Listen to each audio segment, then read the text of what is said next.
waaqayyo dhabamu ichai sanjajamna jajamse lanwansa sandi gamna didige ulfina bojo batote no bopasa nuita sambanu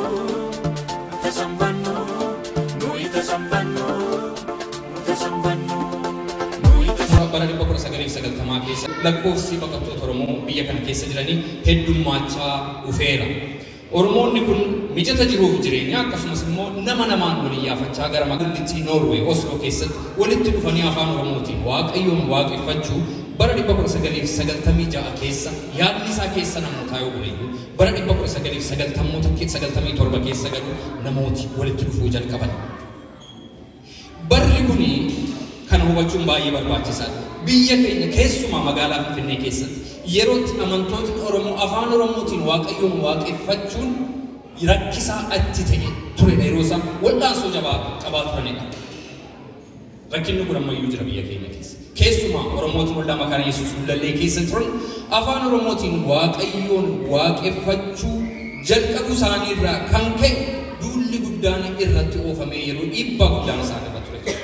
Egaa amantootni biyya keessa haala akkasii keessa yeroo isaan turan ture amantootni muraasni biyya kanaa immoo walitti dhufanii afaan keenyaan waaqayyoon waaqeffannu kan isaan jedhan. Bara 1997 mana jireenyaa manuma Abboo Yilmaa fa'aa adde Adaanesh fa'aa kanatti namoota yartuudha kan walitti qabame yeroo isaan walitti qabamanii macaafa qulqulluu qorannaa macaafa qulqulluu akkasumas immoo sagalee waaqayyoon wal jajjabeessuu jalqaban.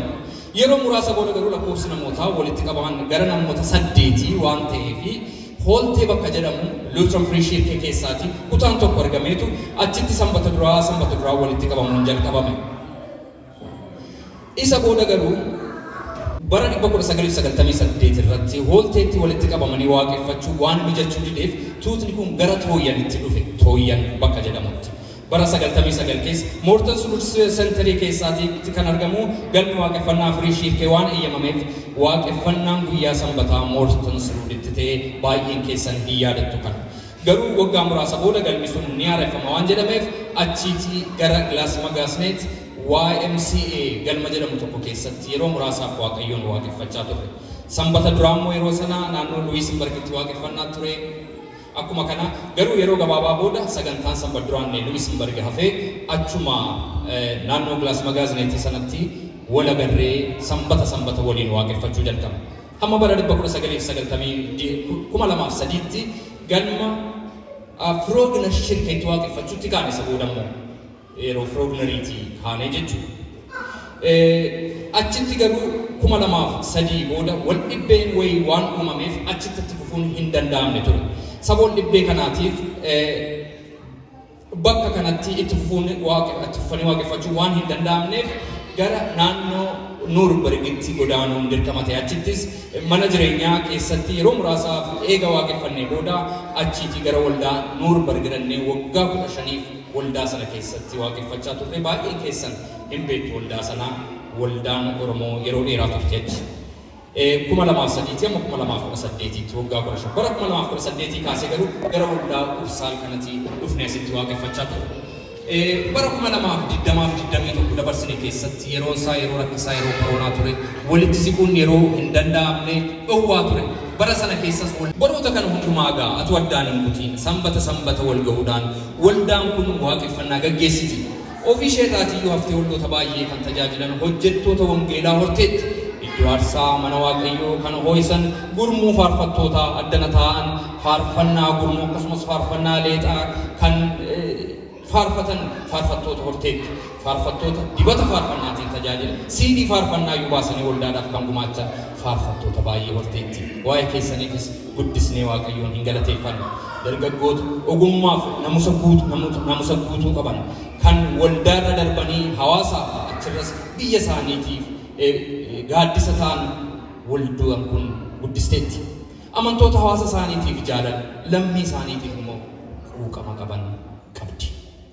Waldaan keenya daa'imman afaan Oromootiin sagalee waaqayyoo barachaa eenyummaa isaanii utuu hin dagatiin hamma danda'ametti aadaa isaanii utuu hin dhiisin sodaa waaqayyoo keessatti akka isaan guddatan gochaa jirti.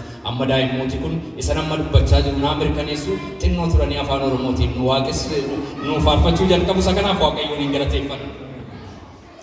Egaa bara 1997 walitti qabama namoota muraasaatiin kan jalqabe waldaan keenya har'a akka galmee isaa agarsiisutti miseensota 220 ol qaba. Lakkoofsi kun ammallee yeroodhaa gara yerootti mul'achaa jira.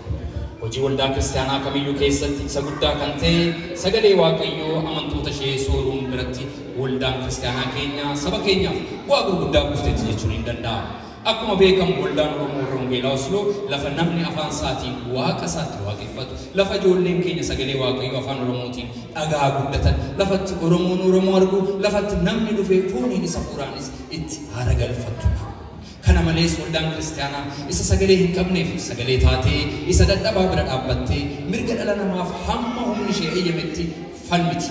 Isa rakkate biraan dhaabbatti isa beelee hin nyaachisti isa gaariitti hin uffisti waldaan keenya isa hojjetti. Gochaa ishee kana immoo waggoota darban keessa qabatamaan agarsiisteetti. Yeroo dhiittaan mirga dhala namaa saba keenya irra ga'ee yeroo sabni keenya beelaaf qe'ee isaanii irraatii buqqaan bakka garagaraatti iyyafachuudhaan rakkina hammaataa kana akka addunyaan beeku taasifteetti. Akkasumas horii walitti buustee gargaarsa biraan ga'aa turteetti. Isa kana gochaas jirti waldaan keenya. Waldaa keessatti yeroo garagaraatti soomaaf sagada labsuudhaan dhimma saba keenyaa kana fuuldura Waaqayyoo kaa'aa jirti waldaan. Kana malees akka qaama hawaasa Oromoota naannoo kanaa jiranii wajjin hiriira nagaa ba'uudhaan yeroo garagaraatti ejjennoo ishee agarsiifti. Kun ammallee jabaatee itti fufa. Waldaan keenya Oromoota amantaalee garagaraa hordofan waliin walitti dhufeenya gaarii qabdi.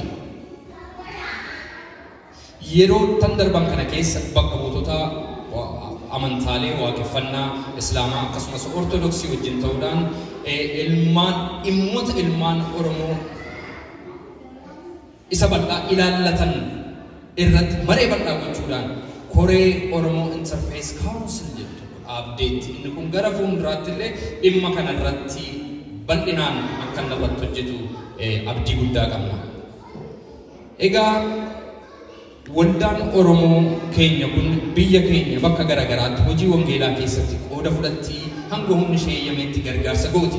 Sabni keenya afaan isaatiin akka inni Waaqayyoon waaqessu akka inni Waaqayyoon waaqessu dhiibbaa irratti ta'u keessaa inni tokko macaafni qulqulluun afaan isaatiin akka inni hin arganne.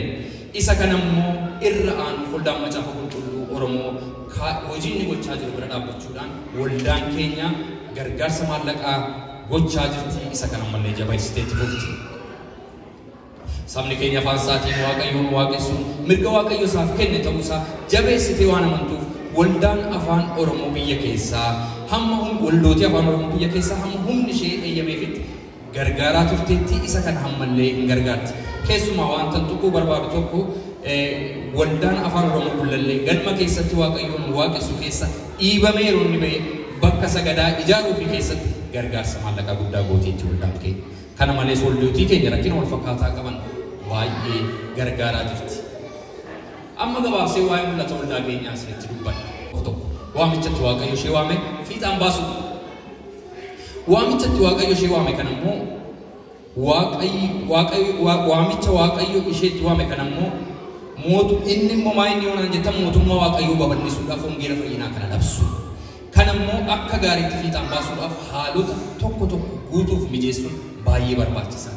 Isa kana keessaa inni tokko iddoo waaqeffannaa ofiif galma waaqeffannaa qabaachuu akkuma isinitti yoon silama qalbeeffatanitti yoo ta'e waldaan keenya mana jireenyaa namootaa keessatti jalqabee isa booddee naannoo hooltee deemnee hoolteetii tooyyanii moortan suruudii gilaas magaasineetiiti gara Firoogner achi immoo gara Nuurberg amma immoo Ubsaaliin jirra. Torban lama booddee as hin jirru.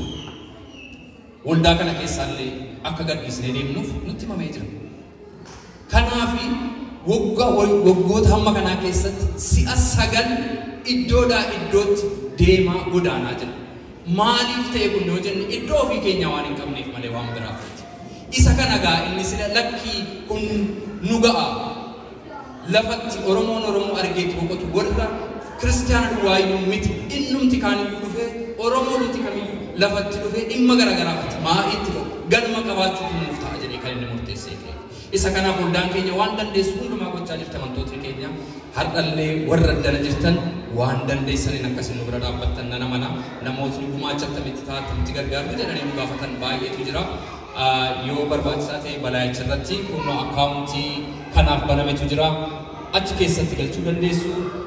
Itti dabalee immoo VIPS jira, lakkoofsi VIPS keenya achirratti illee galchuun hin danda'ama. Yookaan achi immoo galmaa'uu dandeessuudha maqaa keessan nutti himtu.